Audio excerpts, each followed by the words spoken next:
के लिए कठोर व्यवहार भी करते थे।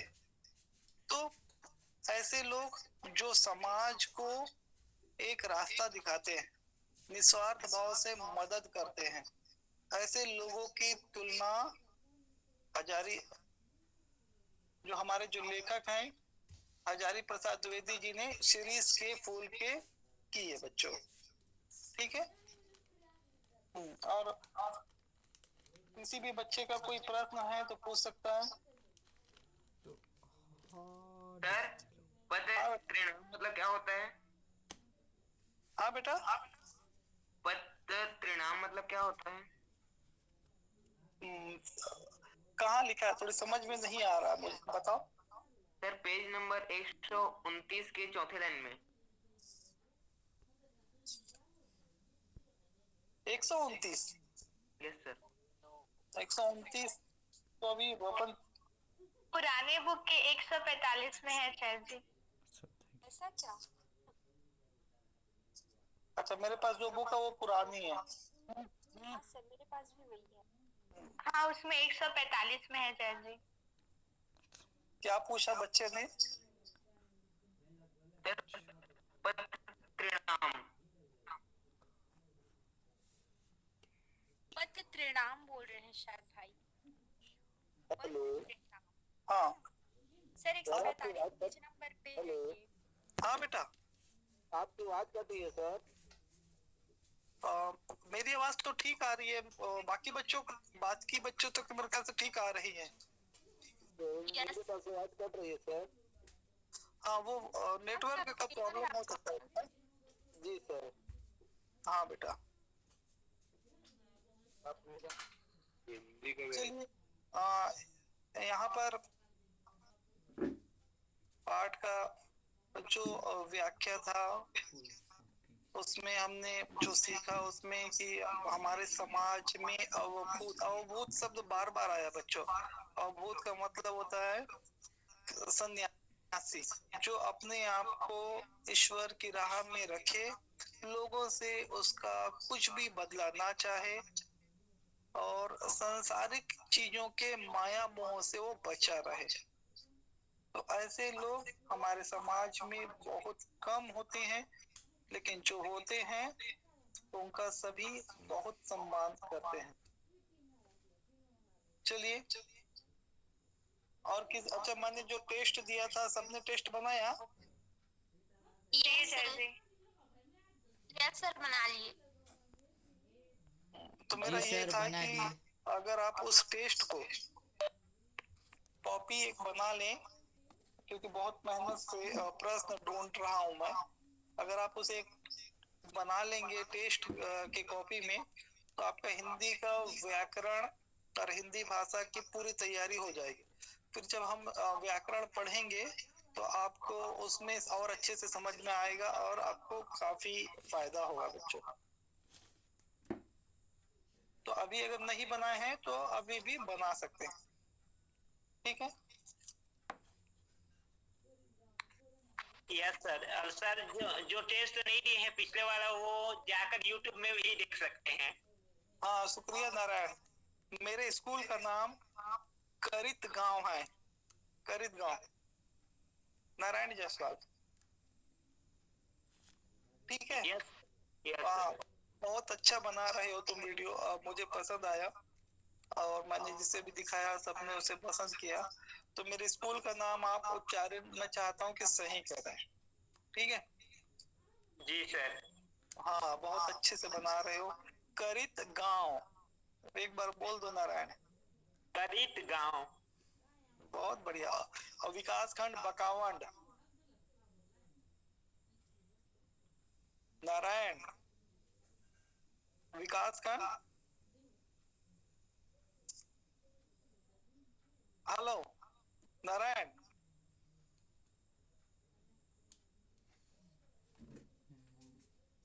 नारायण जायसवाल। दोस्तों कुछ प्रमुख सवाल आते हैं जो कि कई बार हम कंफ्यूज कर लेते हैं कि ये नारायण को बोल, बहुत ही इंपॉर्टेंट नारायण है जायसवाल। सेकंड हाँ, बात आते हैं। तो आप देख रहे हो एक बात कि और जान ले बच्चों कि स्कूल हमें जाना है, हमें सावधानी बरतना है, दोस्तों ये मेरा सामने वाला क्या कर रहा है वो भूल जाए। आप दुनिया को बचाने के चक्कर में अपने आप को मत परेशानी में डाले। ऐसे लोग मिलेंगे, ठीक है। चलिए आचार्य जी, मेरा कल जो प्रश्न था आचार्य जी, उसका उत्तर नहीं मिला।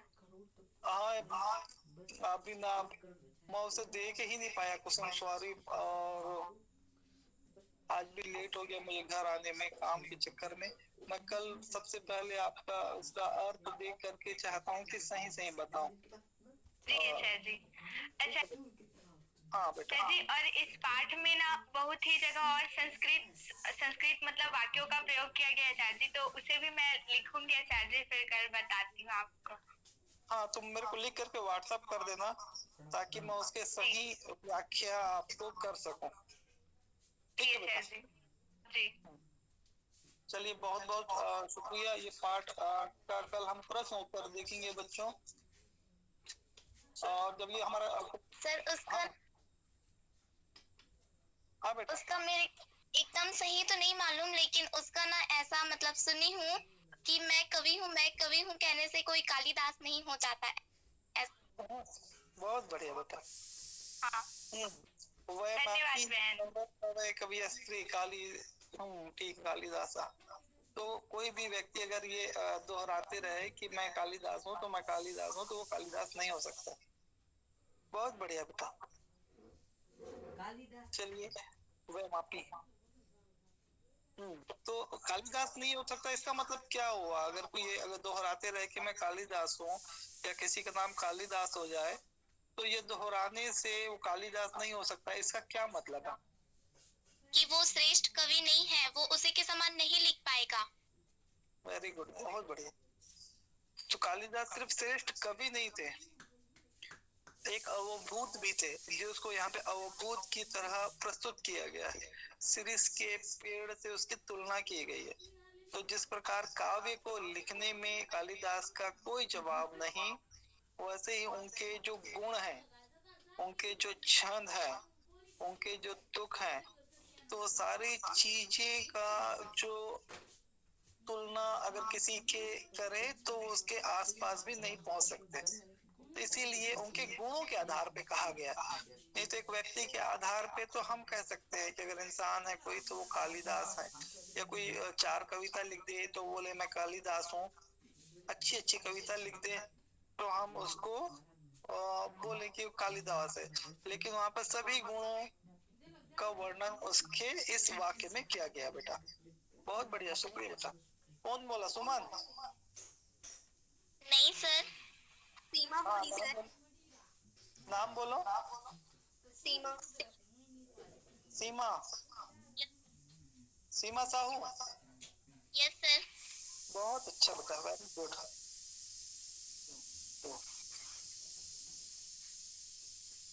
चलिए सभी का बहुत बहुत शुक्रिया सर और आप हाँ बेटा। कुछ बोल रहे थे, मेरा नेट खत्म हो गया तो मुझे दूसरे मोबाइल से ज्वाइन करना पड़ा तुरंत। हाँ नारायण, बहुत अच्छा बना रहे हो, मुझे तो बहुत अच्छा लगा।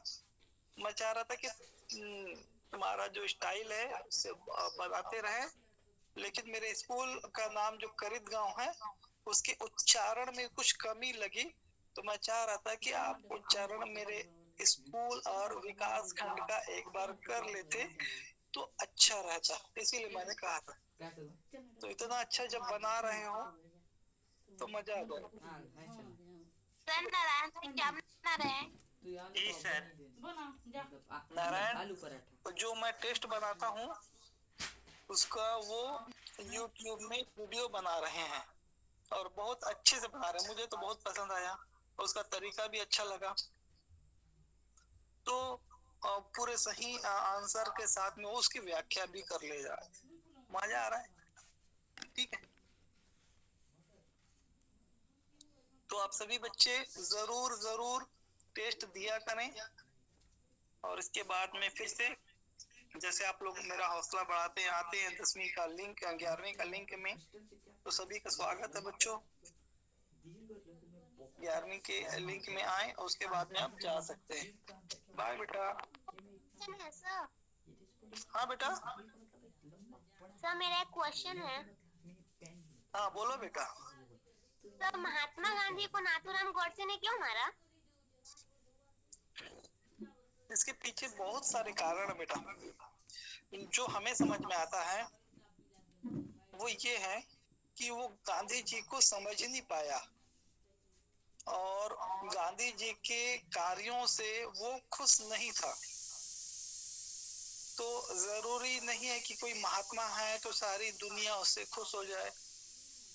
और जो सबसे बड़ा कारण ये था कि नाथूराम गोडसे को ये लगता था कि महात्मा गांधी पाकिस्तान का ज्यादा फेवर करते हैं, उनका ज्यादा सपोर्ट कर रहे हैं और बहुत सारे कारण हैं। और वो आत्महत्या के गुस्से में आकर के उनकी हत्या कर देता है बेटा। नाथूराम गोडसे जो थे वो अंग्रेजों के मित्र थे क्या? नहीं, वो ये जैसे एक विचारधारा होता है, एक उग्र विचारधारा कि मैं जो बोल रहा हूँ, मैं जो सोच रहा हूँ वही सही है, बाकी सारे गलत हैं, चाहे कितना ही अच्छा आदमी हो। अगर वो मेरे विचारों से भिन्न है मतलब गलत है। ऐसी सोच का वो व्यक्ति थे। सर हाँ सर बेटा। कई लोग ऐसा बोलते हैं कि नाथूराम हेलो हेलो। हाँ बोलो बेटा। सर कई लोग ऐसा बोलते हैं कि नाथूराम गोडसे एक राष्ट्रभक्त थे। वो भारत माता का बंटवारा देख नहीं पाए और उनको लगता था कि इनका कारण सिर्फ महात्मा गांधी, जिनकी वजह से भारत का बंटवारा हुआ, इसलिए उनको मार दिया गया, ऐसा कहकर बोलते हैं कई लोग। अगर ऐसा बोलते भी हैं, अगर हम किसी के विचारों से सहमत नहीं हैं तो हम किसी को नहीं मार सकते ना बेटा। और वो व्यक्ति जो अवभूत हो, जो अपना सारा चीज त्याग करके निस्वार्थ भाव से देश का काम कर रहा हो, वो व्यक्ति राष्ट्र। और तो नाथूराम गोडसे से तो ज्यादा राष्ट्रभक्त तो महात्मा गांधी से तो बड़ा कोई है ही नहीं। राष्ट्रभक्त का क्या मतलब? राष्ट्रभक्त का मतलब यह है कि राष्ट्र के लोगों की भलाई, उनके विकास में मदद करे। कौन किसने ज्यादा मदद किया? गांधी जी ने मदद किया या नाथूराम गोडसे ने किया? सर गांधी जी ने। तो यकीनन हम को किसी की कोई चीज, अगर हो सकता है गांधी जी इंसान थे, गलत किए होंगे, कोई बड़ी बात नहीं, लेकिन उनकी हत्या करना कहाँ से हम उसको सही ठहरा सकते हैं? हर आदमी एक दूसरे को मारने के लिए दौड़ जाएगा। और आप गांधी जी के विचारों से सहमत नहीं हैं, बात कर लें, उनको अपनी विचारधारा से प्रभावित करवा दें।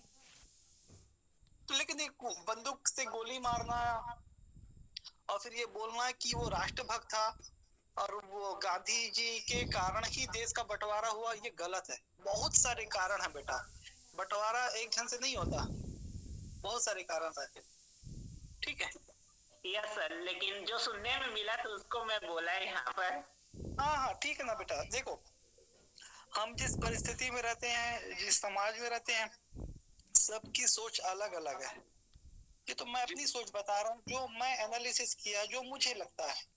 तो मैं चाहता हूँ आप लोग चिंतनशील व्यक्ति हो, अच्छे समझदार बच्चे हो, आप खुद सोचो ना। मैं नारायण से अगर किसी विचारों से सहमत नहीं होऊंगा, लेकिन नारायण जायसवाल क्या कर रहा है? लोगों की मदद कर रहा है, वो अपने गांव में विकास का काम किया, सब अच्छा अच्छा किया है, लेकिन मुझे पसंद नहीं आया, तो अब मैं क्या उसे मारूंगा?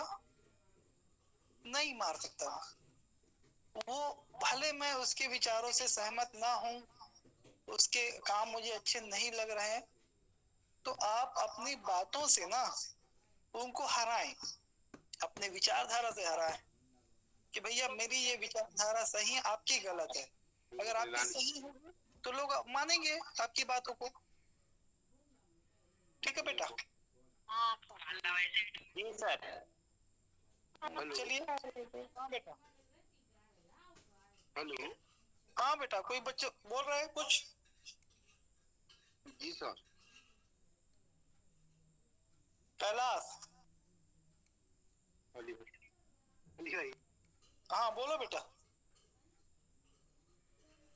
सर आप कौन से चैप्टर पढ़ा रहे हो?